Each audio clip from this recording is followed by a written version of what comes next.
Exocet update December 28th, 2023.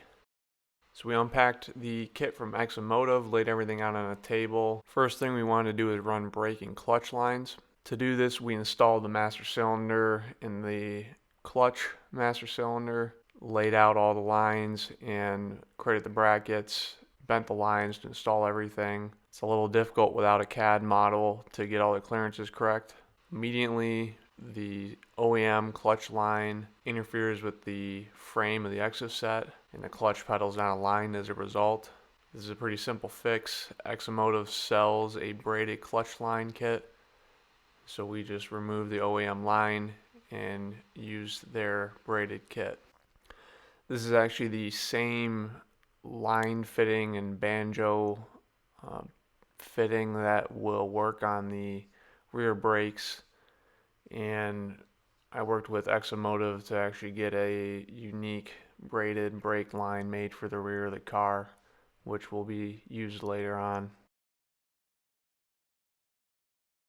We taped off a lot of the frame just to protect the powder coat and used coat hangers just straightened out to actually mock up all the brake lines.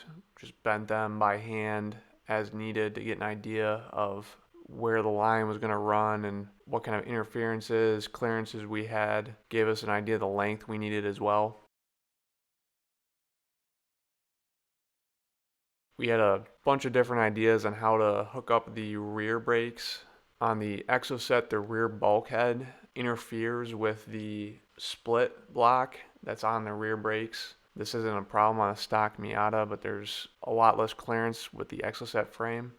We also use the coat hanger technique to mock up fuel lines. On an NA Miata, there's a send and a return fuel line. So you need to send 3 lines through the transmission tunnel, a rear brake, and 2 fuel lines. We mounted the fuel tank on the rear to get an idea of the line routing for fuel lines. We had to be conscious of the fact that the cover is going to go over the tank and then the rear subframe sits below. So the lines have to travel through the transmission tunnel, up the rear bulkhead, and pass between the tank and the rear subframe. So as I stated before, there's 3 lines that have to run through the transmission tunnel. You don't want them to be sitting below the floor where they can scrape against the road and debris, and you don't want to be riveting through the sheet metal on the transmission tunnel because the rivet will stick out into the passenger compartment. Our solution was to run all 3 lines riveted to brackets that we would fasten to the inside of the transmission tunnel. So we used a little bit of cardboard aided design and then some scrap aluminum sheet metal to mock up a couple different iterations of brackets. Tested riveting P-Clips to them to understand the line routing and how we were going to assemble everything. Probably one of the most difficult parts of this entire process was not having a computer CAD model to refer to, so we had to use creative cardboard cutouts to gauge clearances to different components. Once we had a final design, we used some aluminum sheet metal, cut out a couple different brackets, bent them to shape, test fit them in place, primed and painted them. We used Rivet Nuts in the Exocet frame and M6 fasteners to mount these to the frame, so we did have to drill holes into the powder coated frame. The color we chose is essentially Ford Grabber Blue. Drilling the first hole. Okay, you ready? Whenever you are.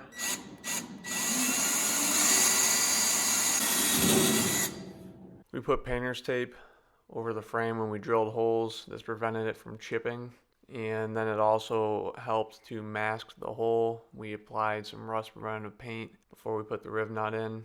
The first couple attempts were a little messy, but as we did it a couple times, we got better. So the final bracket matches pretty well. It's not quite a perfect match for the color of the frame, but those are the final 3 brackets mocked up.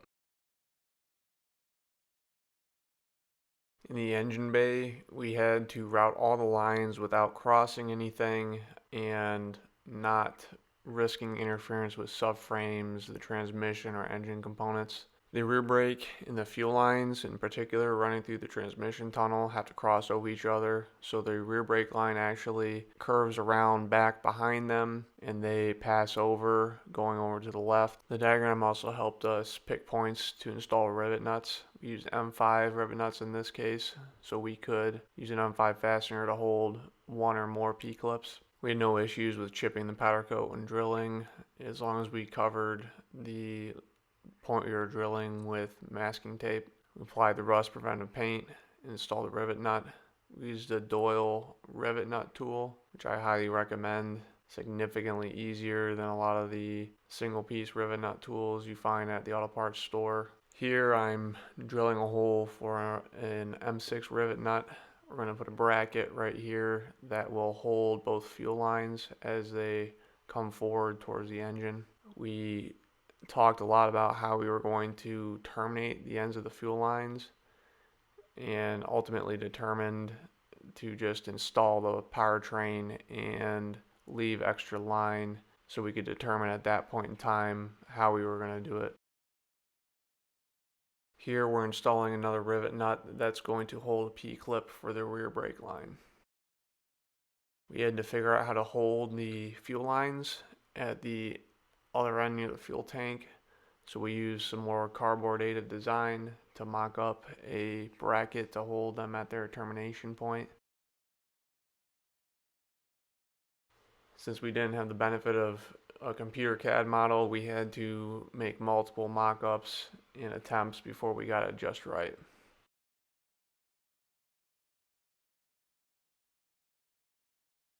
We used a combination of a hand metal brake and the bench vise with a dead blow to bend all of these brackets into shape. And all of this is a good example of the fabrication and thought that you're going to have to put into doing this that's not included with the Exocet kit. This is one of the reasons you might consider a bare metal frame and welding the brackets onto that before having it powder coated. We had considered using a split clamp to mount a bracket to hold the end point of the fuel lines in the engine bay, but the issue with this is clearance to the front subframe. The upper control arm mount gets in the way and there'd be no way to actually tighten this clamp on or remove it. So we decided to just leave extra length on the line and figure it out once we had mated the powertrain to the frame. We used 2 pieces of flat wood and one with a channel cut in it using a router to try and straighten the fuel and brake lines. This kind of worked, but it really just gave us enough leverage to just straighten it enough by hand. We used nickel copper fuel and brake line. It's pretty easy to work with. You can bend it and flex it a little bit by hand as you need to, and it's pretty easy to bend using your typical line bending tools. Probably the most difficult part of this process was dealing with such a long piece of the tubing. There's a lot of back and forth movement to try and get it to clear parts of the frame so we could bend it the directions we needed. Ultimately, this wasn't too difficult. This is the first time we've ever done brake or fuel lines like this. The most difficult part with the fuel lines was running them one over the other. The bending tool has a fixed radius, and one of the lines running past the other required a larger radius, and bending that larger radius bend in there was a little difficult. We chose to go with hard lines rather than running braided lines just because it may look a little bit nicer, and the braided lines have a slightly larger diameter in some cases, especially for fuel lines, so routing all those through the transmission tunnel would be a little bit more difficult.